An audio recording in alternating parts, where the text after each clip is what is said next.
I have a panic attack. That doesn't really bode well for my Ikigai because I love to teach and help other people through my speaking.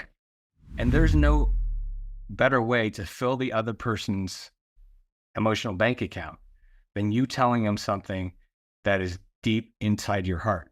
You mentioned your empathy and your desire to want to help other people, but you're also creating an environment that allows for help to be reciprocated. We're back here with Mark, and he's sharing the incredible impact of the mental health aspects that exist in the entrepreneurial community, sharing from his own personal experiences. Mark, I'm curious a little bit about how would you find, the circumstances really appearing for you in real time in the real world? Obviously, there's things that have been there from the past, from, different experiences. They kind of like blossom, they develop more in certain stressful environments. When you're an entrepreneur, stressful environments happen all the time. And so what did you see happen? How would these materialize for you in such a way where you would start to recognize them? And what would you want to maybe have our viewers understand about how to recognize and see it happening in other people? Until just recently, I've always had a fear of public speaking. Mm. And most of the time, I talk in front of a group of more than five. I have a panic attack. That doesn't really bode well for my Ikigai because I love to teach and help other people through my speaking. So that was very difficult. And in the businesses that I'm in, you have to be front and center. And so it was rough, I would tell you. If it was, I to kind of put things in perspective, I was going to talk to a group of high school students, and it wasn't a large group. I think it was about 15 or 20 of them. And I was talking about how, why you want to find your Ikigai and what I do for a living. And I just remember having the worst panic attack before I got not even on stage into the classroom, right? So this became very evident. Now, I will say though, that once I started to feel like it was accepted, then all of a sudden that started to go away. And I kind of shifted it in a way. And accepted, I mean, because I've kept all these mental health struggles a secret for so long. It wasn't until about, let's see, I was 47 at the time when it was this massive spiral. And I just, it was one of my talks. I went outside my comfort zone every single day for 100 days. And then all of a sudden I told one of my cousins, about everything, about the panic attacks, the suicide ideation, depression, ADHD, everything that was going on. And all of a sudden it was just like, she told me that she had those same struggles. And it Mm. was like, oh my gosh, that was the best kind of therapy. No pill on the planet could take place of that. And so I slowly, I'm not going to say quickly, but slowly started to see these opportunities where I can share with other people. Because what was happening is because I'm very empathetic, I love to help. And it's like, wow, if I open up like this, that other person would open up and they would get that same feeling as I. Because I got to tell you something, being in this private wealth business for so long, I have to ask the question, what's your charitable cause? And they'll say something like, oh, it's this because I have a story behind it. And Mm. I would just, so all those charities that you just listed off, I've donated thousands of dollars, but not until I was 47 did I ever tell somebody that I supported mental health charities because I didn't want to get found out. I didn't want that Mhm. client to find out that, whoa, he's weak. He might jump off a bridge. So I don't want to keep my money here. And, that was just in my head. I remember the day, it was like the day after I told my cousin, I told the client what my cause was and why. That completely shifted the way I managed a portfolio because that Mhm. client opened up about one of his struggles. So that struggle, by the way, he thought he could achieve it by making more money or by selling his business at a higher price. And I said, no, there's a very easier solution and we could sell that company right now. Why do we kind of keep this inside? Why do we keep it inside? Because we're afraid someone will judge us. That's it right there. And I got to Mm. tell you, every single person who I ever said something about my mental health struggles has never ever walked the other way, has never ever walked the other way. In fact, almost all the time, it elevates the relationship. It makes them feel safe as well. You're creating an environment where You yourself get an opportunity to share what's important, what matters.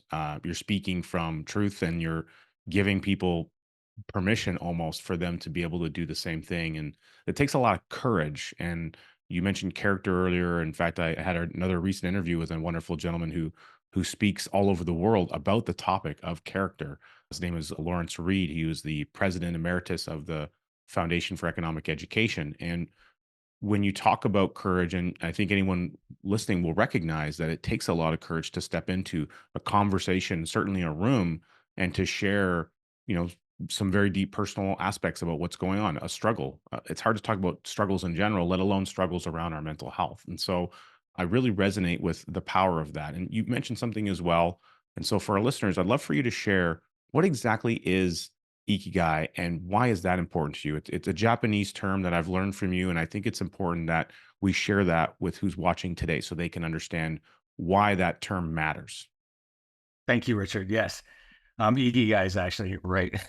This is it right here. It's tattooed on my arm. This is how I was raised. And on the surface, Ikigai means high level purpose. But really, what does high level purpose? What does really Ikigai mean? To simplify this, it means doing something that checks off four boxes. It's the hedgehog principle, if you will. So for one, you're doing something that you love. Two, you're doing something that you're pretty darn good at, right?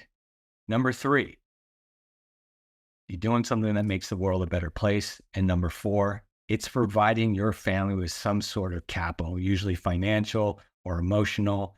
Now, you may say something like this. Well, you playing with Stella, she's my 5-year-old, is not Ikigai.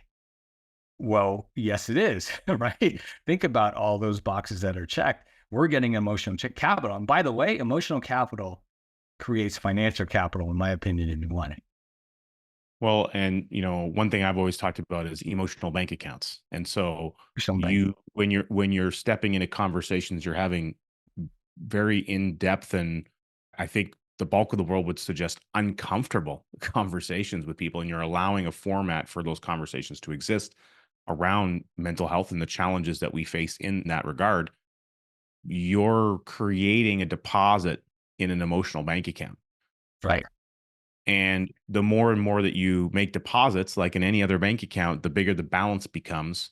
And then when it's time to make a withdrawal, it's a lot easier to make a withdrawal if there's something in there. If you haven't put anything in the account, there's nothing to draw from. And Right. so, in a way, you mentioned your empathy and your desire to want to help other people, but you're also creating an environment through the action of doing that allows for help to be reciprocated the other direction when the time calls for it. And because of your own internal struggles you've kind of identified, you know that there will be a potential time in the future where you might need to draw upon that bank account balance with some of those people on your 911 dial list. That's correct. That's absolutely correct. Yeah. Yeah.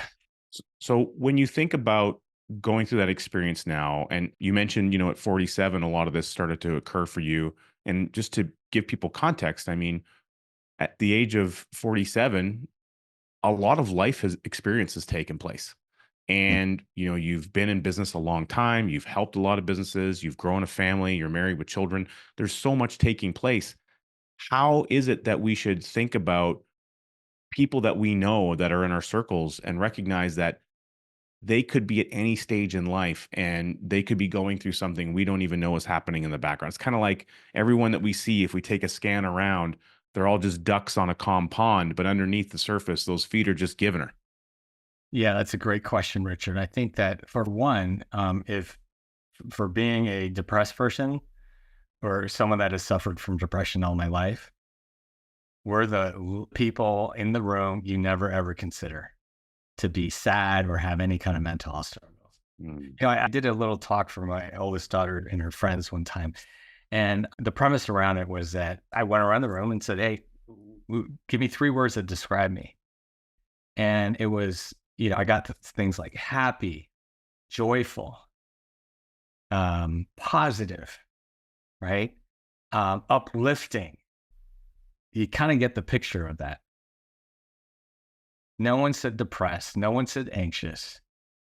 But it surprised the heck out of them when I told them that I suffer from depression. Mm. Just like half the room, actually. as I was talking to.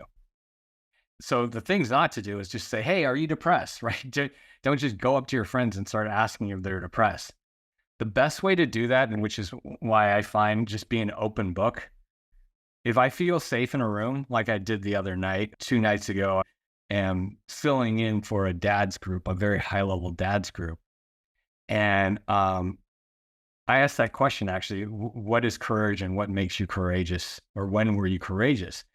And we kept going back to courage is vulnerability. Mm. Courage is doing the uncomfortable and showing up as your highest, truest self when you don't want to be your highest and truest self. Mm. And so what do I mean by that though? So when someone asks me a question, I'll tell them the honest answer. If someone asks me for a challenge that's going in my life, I'm not going to be like, oh yeah, Nvidia stock went down today. I will go a lot deeper. And I was like, let me tell you about a panic attack I had about 2 weeks ago. And that kind of scared me. And that's the best way to have other people by being honest in your true self and actually being vulnerable about your feelings. There's nothing, no, there is, this is just a beautiful way. You talk about emotional bank accounts, right?